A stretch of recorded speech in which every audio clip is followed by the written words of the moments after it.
أعوذ بالله من الشيطان الرجيم بسم الله الرحمن الرحيم وإذا سمعوا ما أنزل إلى الرسول ترى أعينهم تفيض من الدمع مما عرفوا من الحق يقولون ربنا آمنا فاكتبنا مع الشاهدين صدق اللہ العظیم۔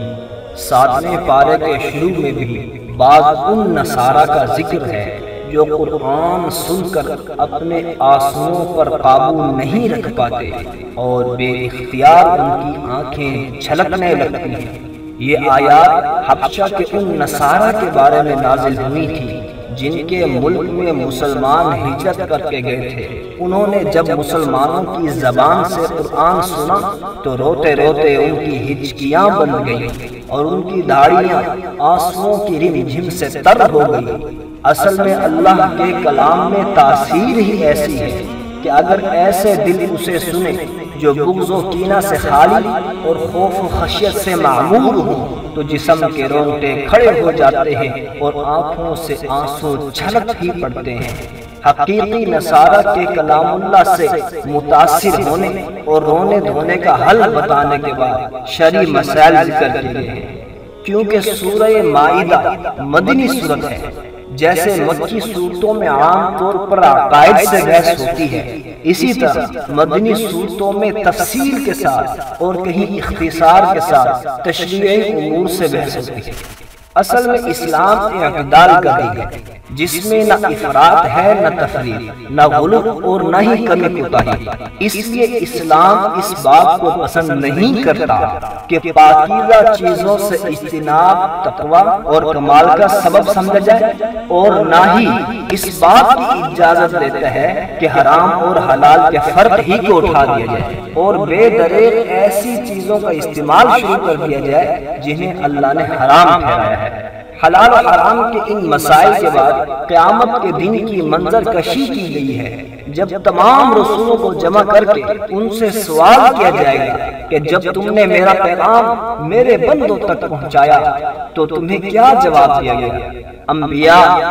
انبیاء کے ساتھ سوال و جواب کے تناظر میں حضرت مسیح علیہ السلام کا خاص طور پہ تفصیلی تذکرہ کیا گیا ہے، جس میں بتایا گیا ہے کہ اللہ تعالیٰ قیامت کے دن سیدنا عیسیٰ علیہ السلام کو اپنے احسانات یاد دلائیں گے۔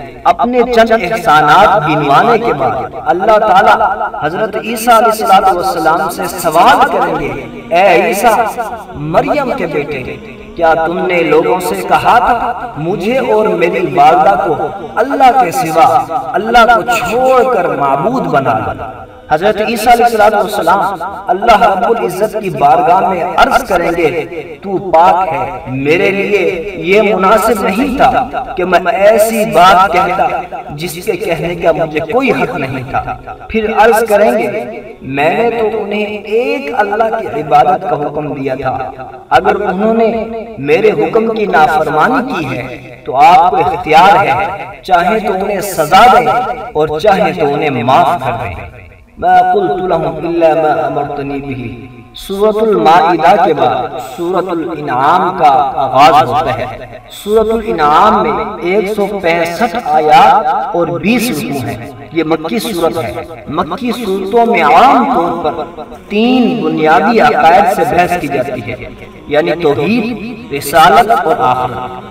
اس صورت کی ایک نمایاں خصوصیت یہ ہے کہ اس میں مشرکین کے غلط عقائد کی تردید کے لیے تقریر اور تلقین دونوں اسلوب اختیار کیے گئے ہیں۔ اسلوب تقریر کا مطلب یہ ہے کہ اللہ تعالیٰ کی توحید اور قدرت و عظمت کے دلائل کو ایسے مسلم اصولوں کی صورت میں پیش کیا جاتا ہے کہ ان کا انکار ایسا انسان کر ہی نہیں سکتا جسے اللہ تعالیٰ نے قلب سلیم اور عقل صحیح سے نوازا۔ اسلوب یقین کا حاصل یہ ہے کہ اللہ تعالیٰ اپنے رسول امی کو ایسے دلائل سکھاتا ہے جن کا منکرین کے پاس کوئی جواب نہیں ہوتا اور وہ شرمندگی پر مجبور ہو جاتے ہیں۔ یہ اسلوب عام طور پر سوال و جواب کی شکل میں ہوتا ہے۔ سورۃ الانعام میں حضرت ابراہیم علیہ السلام کا تذکرہ ہے۔ اس میں کوئی شک نہیں کہ حضرت ابراہیم علیہ السلام شرک میں ڈوبی ہوئی دنیا میں روشن مینار تھے۔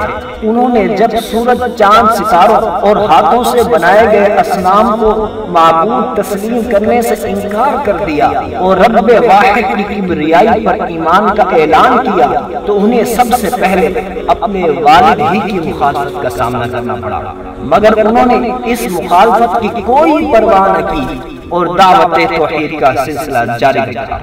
یہی دعوت دوسرے انبیاء نے بھی دی، اپنے اپنے انداز میں، اپنے اپنے زمانے میں دی۔ سورۃ الانعام میں ان انبیاء میں سے 18 انبیاء کے نام مذکور ہیں۔